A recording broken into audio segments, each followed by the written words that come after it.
नमस्ते। सकारात्मक सन्देश। यो पूर्व जन्मको बारेमा हामी हाम्रो वैदिक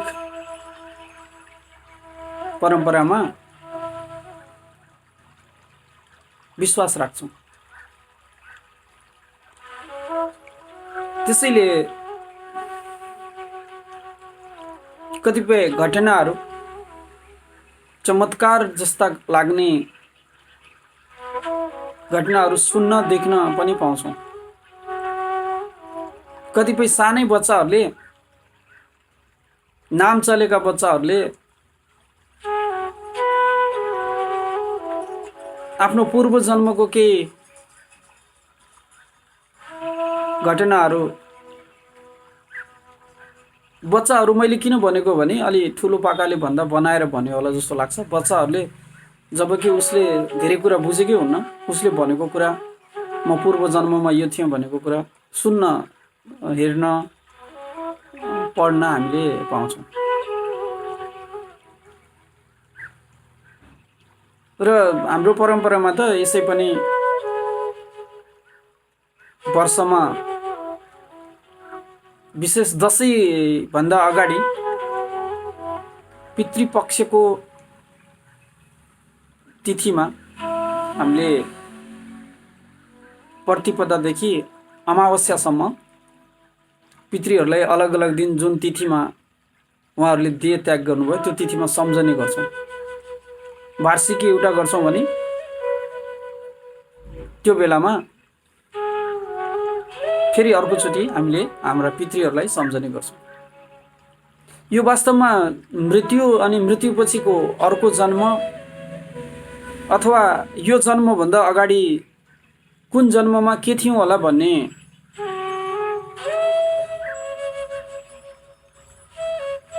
धेरैलाई प्रश्न हुन सक्छ। स्वाभाविक हो। जिज्ञासुहरूलाई, अझै आध्यात्म र धर्ममा आस्था राख्नेहरूको लागि झनै जिज्ञासाको विषय छ। अर्को हामी हिन्दू धर्ममा मात्रै यस्तो होला भन्ने सोच्न सक्छौँ, तर युरोप, अमेरिका जस्तो मुलुकमा पनि यो मान्यता छ भनेको सुन्न पाइन्छ। राम्रै विश्वास गर्छन् भनेको सुन्न पाइन्छ। के भएछ भने एउटा धाममा एउटा विद्वान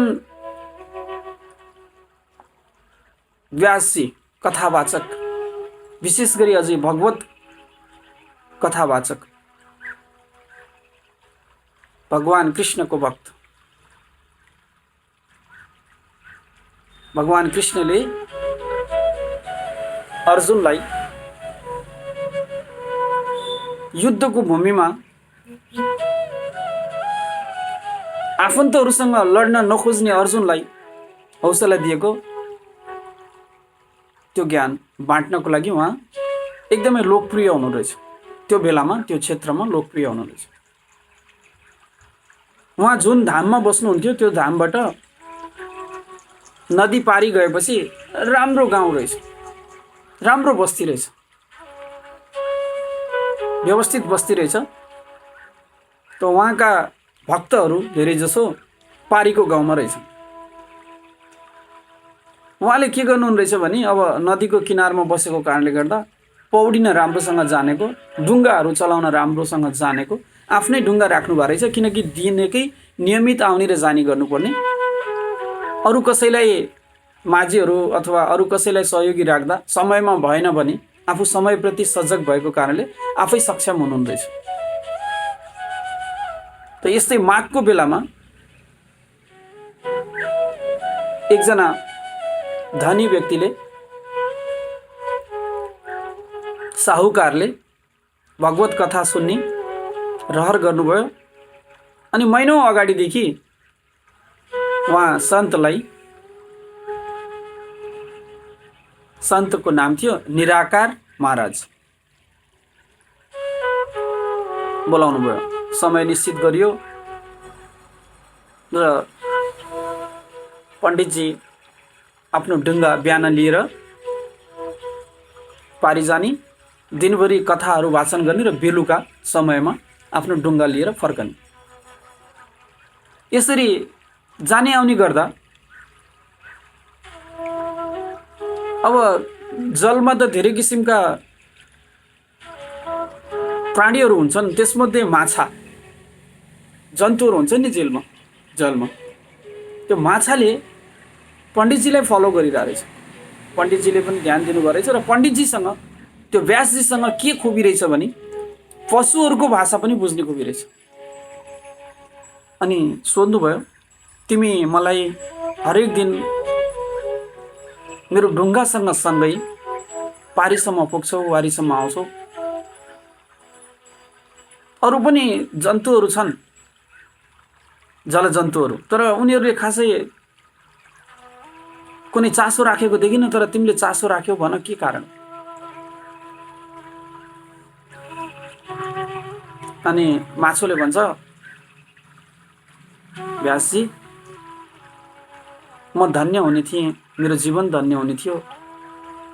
लगभग 1 घन्टा ढुङ्गामा पारी जाँदा र फर्कने क्रममा 1 घन्टा ढुङ्गामा वारी आउँदा हजुरले मलाई पनि त्यो भगवत ज्ञान, भगवान कृष्णले अर्जुनलाई दिएको ज्ञान सुनाइदिनु भयो। मेरो जीवन धन्य हुने थियो, म मुक्त हुने थिएँ। अनि पण्डितजीले सोच्नुभयो, आखिर जान र आउन त छँदैछ, यतिकै जान आउनु गर्नुभन्दा हुन्छ, म सुनाइदिन्छु। अनि माछाले भन्यो, पण्डितजी, ब्राह्मणहरूलाई, ज्ञानीहरूलाई, गुरुहरूलाई ज्ञान सुनेपछि दक्षिणा दिनुपर्छ, द्रव्य दिनुपर्छ। मसँग अरू केही त्यस्तो दक्षिणा दिने खालको दामहरू त छैन, तर यही नदीमा भेटाएको, सङ्ग्रह गरेको मसँग केही रत्नहरू छन्। म गुरु दक्षिणाको रूपमा हजुरलाई त्यो टकार्छु। कथा सुनेपछि पण्डितजी अझै खुसी हुनुभयो। केही समस्या छैन, मसँग भएको ज्ञान म तिमीलाई साझा गर्छु। अब भोलिबाट निदो गरिए बिहान पण्डितजी जाँदाखेरि कथा सुनाउँदै जाने, फर्किँदाखेरि कथा सुनाउँदै आउने। कति रोचक छ यो कथा, ध्यानसँग सुनौ। अनि दिनभरि उहाँ आफ्नो कथा सुनाउने, त्यो त चलिरहेको थियो। यसरी 15 दिन बित्यो। उतापट्टि पनि कार्यक्रमको समापन भयो, कथाको समापन भयो, र यहाँ पनि माछासँग अब बिदा हुने बेला भयो। र माछाले आफूभित्र भएको रत्नहरू निकालेर ब्राह्मणलाई, व्यासजीलाई टकार्यो। व्यासजीले धन्यवाद दिनुभयो अनि माछा चाहिँ हाँस्यो। माछा हाँसेपछि अनि व्यासजीलाई ठिक छ सुनाए, दक्षिणा दियो, त्यो त ठिक छ, तर हाँस्यो किन? यसको पछाडि एउटा रहस्य छ। यो रहस्य मैले भन्दैन, अर्को एउटा पशुको पनि कल्याण हुन्छ।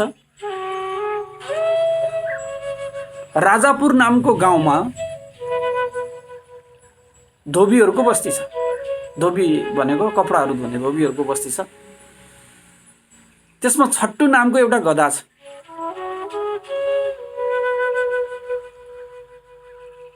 कर्मलाल भन्ने गरिबको घरमा छट्टु नामको गधा छ। त्यो गधासँग गएर भेटेर सोध्नुहोस्, म किन हाँसेँ भनेर। अब यो व्यासजीलाई अचम्म लाग्यो। म जस्तो व्यास र यतिको सन्त मान्छे अब कसरी त्यो छट्टु गधा खोज्दै राजापुर भन्ने ठाउँमा जाने?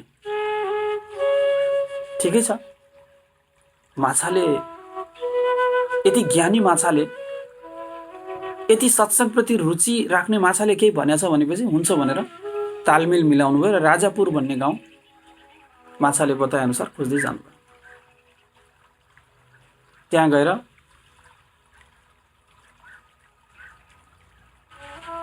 छट्टु गधाको मालिकलाई भेट्नुभयो।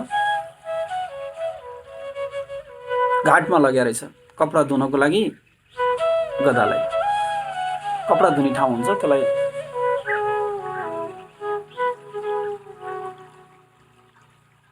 जुन गधा थियो चर्न गइरहेको थियो। जानुभयो सन्त, छुट्टै भएको बेलामा भन्नुभयो, कहानी सुनाउनु भयो।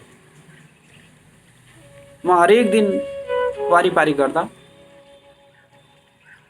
त्यो माछाले मसँग कथा सुन्यो र अनि अन्त्यमा हाँस्यो। मैले किन हाँस्यो भनेर सोद्धाखेरि तिमीसँग पठायो। अनि त्यो गधाले भन्यो,